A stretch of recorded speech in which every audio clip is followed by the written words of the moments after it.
اسٹارلنک Alan مسک خلا میں ہزاروں سیٹلائٹس کیوں بھیج رہے ہیں؟ ایلن مسک کی کمپنی اسپیس ایکس زمین کے مدار میں ہزاروں سیٹلائٹس چھوڑ رہی ہیں۔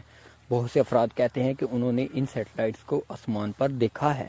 یہ سب ایلن مسک کے اسٹارلنک منصوبے کے تحت کیا جا رہا ہے، جس کا مقصد زمین کے دور دراز علاقوں میں تیز ترین انٹرنیٹ کی سروس فراہم کرنا ہے۔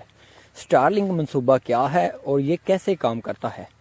اسٹارلنک سیٹلائٹس کے ایک وسیع نیٹ ورک کے ذریعے انٹرنیٹ سروس مہیا کرتا ہے۔ اس کا مقصد ان افراد کو تیز ترین انٹرنیٹ کی سروس مہیا کرنا ہے جو زمین کے دور دراز یا دیہی علاقوں میں رہتے ہیں۔ انہیں تیز انٹرنیٹ تک رسائی حاصل نہیں۔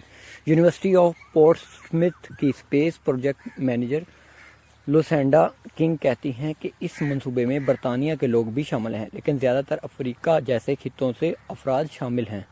اسٹارلنک منصوبے کے تحت ان سیٹلائٹس کو زمین کی نچلی سطح کے مدار میں چھوڑا گیا ہے تاکہ ان سیٹلائٹس اور زمین کے درمیان رابطوں کی رفتار کو جتنا ممکن ہو تیز یا جلدی بنایا جا سکے۔ تاہم زمین کے گرد مکمل کوریج کے لیے بہت زیادہ تعداد میں کم سطح کے سیٹلائٹس کی ضرورت ہے۔ یہ خیال کیا جا رہا ہے کہ ایلن مسک کی کمپنی نے اسٹارلنک منصوبے کے تحت 2018 سے لے کر اب تک تقریباً 3000 چھوٹے سیٹلائٹس زمین کے مدار میں بھیجے ہیں۔ کرس ہال کا کہنا ہے کہ وہ اس منصوبے کے تحت 10 سے 12,000 سیٹلائٹس استعمال کر سکتے ہیں۔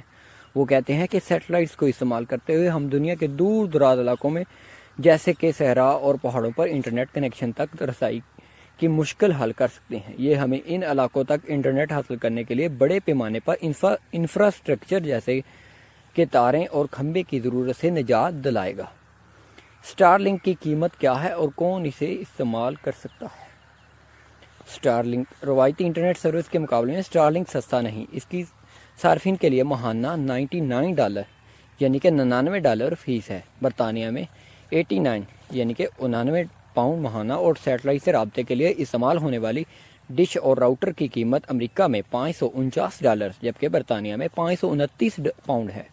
تاہم برطانیہ میں 96% گھرانوں کو پہلے سے ہی تیز ترین انٹرنیٹ سروس تک رسائی حاصل ہے، جبکہ امریکہ اور یورپی یونین میں بھی 90% لوگوں کے پاس تیز ترین انٹرنیٹ کی سہولت موجود ہے۔ لندن یونیورسٹی کے institute of space policy and law کے ڈائریکٹر پروفیسر سعید مستشر کا کہنا ہے کہ بیشتر ترقی یافتہ دنیا کے پاس پہلے ہی اچھے انٹرنیٹ کی سہولت موجود ہے۔ وہ آمدن کے لیے عالمی مارکیٹ کے چھوٹے حصے پر انحصار کر رہے ہیں۔ ایلن مسک کی کمپنی کا کہنا ہے کہ اس کے پاس اس وقت 36 ممالک میں 4 لاکھ صارفین ہیں، جن میں بیشتر شمالی امریکہ، یورپ، آسٹریلیا، ایشیا سے ہیں۔ ان میں گھریلو اور کاروباری دونوں طرح کے صارفین موجود ہیں۔ اسٹارلنک اگلے برس اپنے نیٹ ورک کو پھیلانے کا ارادہ رکھتی ہے، جس کے تحت وہ اپنے تیز ترین انٹرنیٹ کی سروس افریقہ، جنوبی امریکہ اور ایشیا میں فراہم کرے گی۔ یہ دنیا کے وہ علاقے ہیں جہاں انٹرنیٹ سروس اور کوریج زیادہ اچھی نہیں ہے۔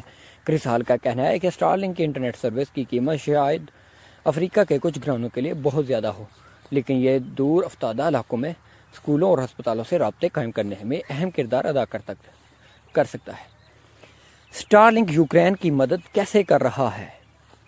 جیسے ہی روسی افواج نے یوکرین پر چڑھائی اور پیش قدمی کی تو انہوں نے یوکرین کی انٹرنیٹ سروس بند کر کے ان کی سوشل میڈیا سائٹس کو بلاک کرنے کی کوشش کی۔ جیسے ہی انہوں نے سوشل میڈیا سائٹس کو بلاک کرنے کی کوشش کی تو ایلن مسک نے روسی حملے کے فوری بعد یوکرین میں اسٹارلنک کی سروس فراہم کیا۔ اسٹارلنک کی تقریباً 15,000 ڈشز اور راؤٹر یوکرین بھجوائے جا چکے ہیں۔ کرس ہال کہتے ہیں کہ اسٹارلنک نے جنگ کے دوران بھی یوکرین میں رابطے بحال رکھنے اور ملک میں پبلک سروس اور حکومت کی طرح انٹرنیٹ بھی چلتا رہا اور روسیوں کو اسے بند کرنے کا کوئی طریقہ نہیں مل سکا۔ اسٹارلنک انٹرنیٹ کو میدان جنگ میں بھی استعمال کیا گیا۔ کنگز کالج لنڈن کی ڈیفنس اسٹڈیز کی محقق ڈاکٹر میرینا میرین کہتی ہیں کہ یوکرینی افواج سے اسے فوجی ہیڈ کوارٹر اور جوانوں کے آپس میں رابطے کے لیے استعمال کر رہے ہیں۔ اس کے سگنلز کو جام نہیں کیا جا سکتا جیسا کہ عام ریڈیو سگنلز کو کیا جا سکتا ہے۔ اسے سیٹ اپ کرنے کے لیے صرف 15 منٹ درکار ہوتے ہیں۔ دوستو اگر ویڈیو پسند آئی تو ہمارے پیج کو فالو لازمی کیجیے گا۔ اگر یوٹیوب پہ دیکھ رہے ہیں تو ہمارے چینل لازمی سبسکرائب کیجیے گا۔ اگلی ویڈیو تک کے لیے ہمیں دیجیے اجازت۔ اللہ نگہبان۔